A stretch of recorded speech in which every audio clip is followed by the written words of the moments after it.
Good morning. രാവിലെ മോൾക്ക് ഇടിയപ്പം മതിയെന്ന് പറഞ്ഞു. അങ്ങനെ ഇടിയപ്പം ഉണ്ടാക്കാമെന്ന് വിചാരിച്ചു. ഇടിയപ്പം ആകുമ്പോഴത്തേക്ക് ഇച്ചിരി പാടാണെങ്കിലും നല്ല ടേസ്റ്റാണ്, എല്ലാവർക്കും ഇഷ്ടമാണ് കഴിക്കാൻ. സ്കൂളിൽ പോയിക്കൊണ്ടിരുന്ന സമയങ്ങളിൽ അവധി ദിവസങ്ങളിൽ മാത്രമായിരുന്നു നമ്മുടെ വീട്ടിൽ ഇടിയപ്പം ഉണ്ടാക്കുന്നത്. പക്ഷേ ഇപ്പോൾ സ്കൂളിലൊന്നും പോക്കില്ലാത്തതുകൊണ്ട് ഇടയ്ക്കിടയ്ക്കൊക്കെ ഇടിയപ്പം ഉണ്ടാക്കാറുണ്ട്. വെട്ടിത്തിളച്ച വെള്ളം ഒഴിക്കുന്നത് കൊണ്ട് അതിൽ പിടിക്കാൻ പറ്റത്തില്ലല്ലോ. അതുകൊണ്ട് ഞാനൊരു അടപ്പ് വെച്ചങ്ങ് മാറ്റി വെച്ചു, തണുത്തിട്ട് കുഴച്ചെടുക്കാമെന്ന് വിചാരിച്ചു. ഇന്നലെ രാത്രി ഞാൻ വിചാരിച്ചു ഇന്ന് ചപ്പാത്തിയും സ്റ്റൂ ഉണ്ടാക്കാമെന്ന്. അതുകൊണ്ട് ഞാൻ കുറച്ച് ഗ്രീൻ പീസ് എടുത്ത് വെള്ളത്തിൽ ഇട്ടിട്ടുണ്ടായിരുന്നു. അത് ഇന്നിപ്പോൾ ഇടിയപ്പത്തിന് സ്റ്റൂ ഉണ്ടാക്കാനായിട്ട് ഉപകരിച്ചു. എന്തായാലും തേങ്ങ തിരുമ്മാൻ മടിയായതുകൊണ്ട് ഇതല്ലാതെ പിന്നെ വേറൊരു വഴിയില്ല എൻ്റെ മുമ്പിൽ. ഇതാകുമ്പോൾ എളുപ്പം പരിപാടി കഴിയും. സ്റ്റൂ ഉണ്ടാക്കാൻ അത്യാവശ്യം പാല് വേണമല്ലോ. തേങ്ങാപ്പാൽ ഒന്നാം പാലും രണ്ടാം പാലും വേണമല്ലോ. അതും അങ്ങ് അടിച്ചു മാറ്റി വെച്ചു. സ്റ്റൂവിന് അതിൻ്റേതായ ടേസ്റ്റ് കിട്ടണമെങ്കിൽ തേങ്ങാപ്പാൽ തന്നെ ഉപയോഗിക്കണം.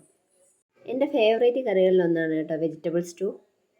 ആദ്യം സ്പൈസസ് ഒക്കെ ഇട്ടു, അതിനുശേഷം കുറച്ച് വെജിറ്റബിൾസ് എല്ലാം കട്ട് ചെയ്ത് വെച്ചിരുന്നതും ഗ്രീൻ പീസും എല്ലാം കൂടി ചേർത്തിട്ട് ഒന്ന് വഴറ്റുവാണേ. പച്ചമുളക് ഉറപ്പായിട്ട് ഇടണേ സ്റ്റൂവിൽ, ഞാൻ പറയാതെ തന്നെ അറിയാമല്ലോ. എനിക്ക് കുരുമുളകിൻ്റെ ടേസ്റ്റിനെക്കാട്ടിലും ഇഷ്ടം പച്ചമുളകിൻ്റെ ടേസ്റ്റാണ്. അതുകൊണ്ട് ഞാൻ പച്ചമുളകാണ് കൂടുതൽ ഇടുന്നത്. കുരുമുളക് അധികവും ഉപയോഗിക്കാറില്ല. പിന്നെ എരിവ് തീരെ ഇല്ലെങ്കിൽ മാത്രമേ ഉപയോഗിക്കാറുള്ളൂ.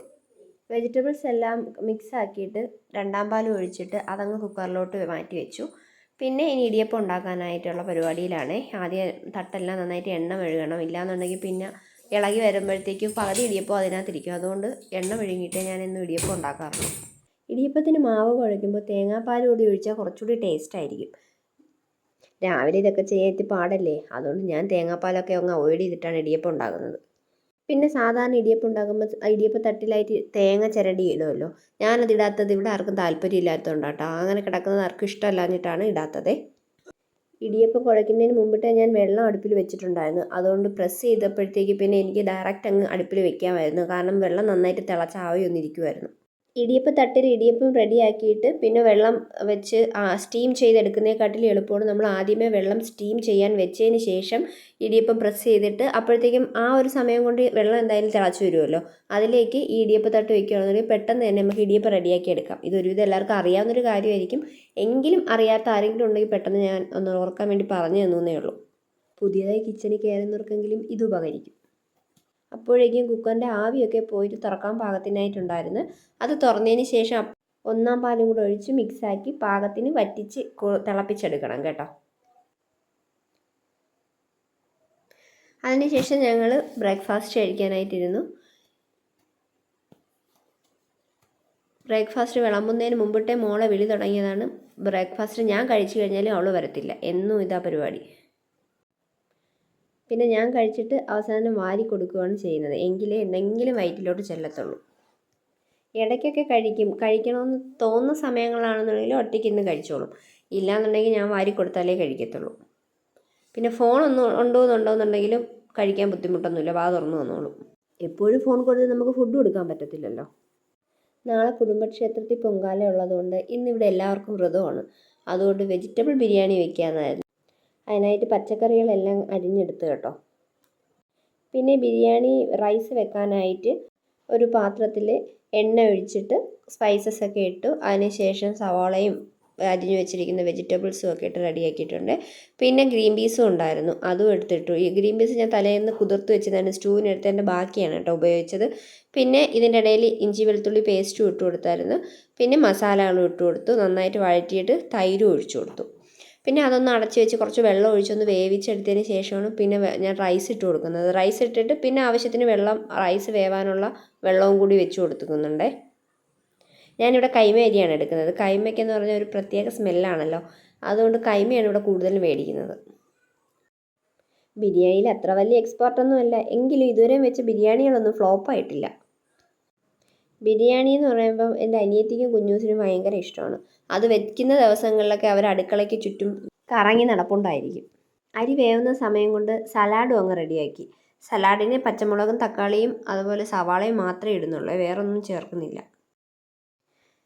അപ്പോഴേക്കും എൻ്റെ കുഞ്ഞൂസും അനിയത്തിയും കൂടെ ടേസ്റ്റ് ചെയ്യാനായിട്ട് വന്ന്. കുഞ്ഞൂസിന് ഇഷ്ടപ്പെട്ടു, അനിയത്തി ക്യാമറയിൽ വരാത്തതുകൊണ്ടാണ് കേട്ടോ, അവൾക്ക് നന്നായിട്ട് ഇഷ്ടപ്പെട്ടിട്ടുണ്ടായിരുന്നു.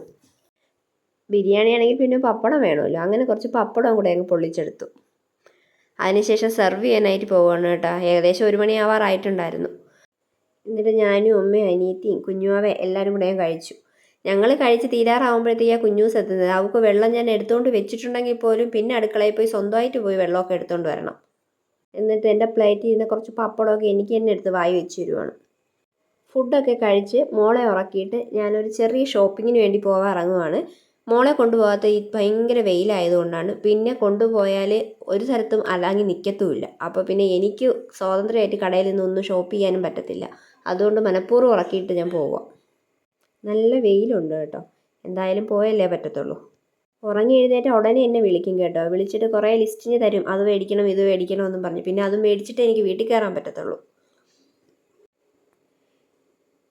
എനിക്ക് കുറച്ച് പാത്രമൊക്കെ മേടിക്കണമായിരുന്നു. അതിനാണ് ഞാൻ മെയിനായിട്ട് കയറിയത്.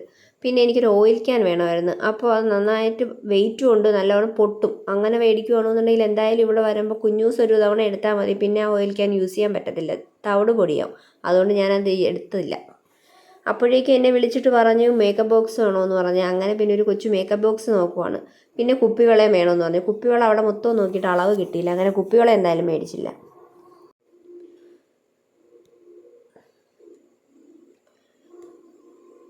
എല്ലാം സെയിം കമ്പനിയുടെ പല സൈസിലുള്ള മേക്കപ്പ് ബോക്സാണ് എനിക്ക് കാണിച്ചിരുന്നത്.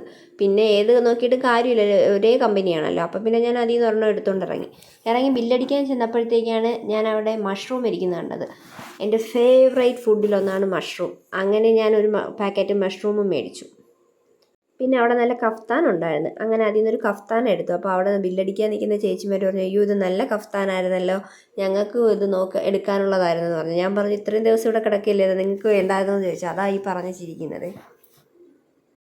അവിടെ നിന്ന് ഇറങ്ങിയതിന് ശേഷം ഞാനൊന്ന് ബേബി ഷോപ്പിൽ കയറി എൻ്റെ കുഞ്ഞൂസിൽ ഒരു സ്റ്റഡി ടേബിൾ മേടിക്കാനായിട്ട്. കുറച്ച് ദിവസം കൊണ്ട് എൻ്റെ അടുത്ത് പറയുമായിരുന്നു. അപ്പോൾ അതെന്തായാലും ഇന്നങ്ങ് മേടിച്ചുകൊണ്ട് കൊടുക്കാമെന്ന് വിചാരിച്ചു. സർപ്രൈസ് ആയിട്ട് കൊണ്ട് കൊടുത്തതാണ് കേട്ടോ.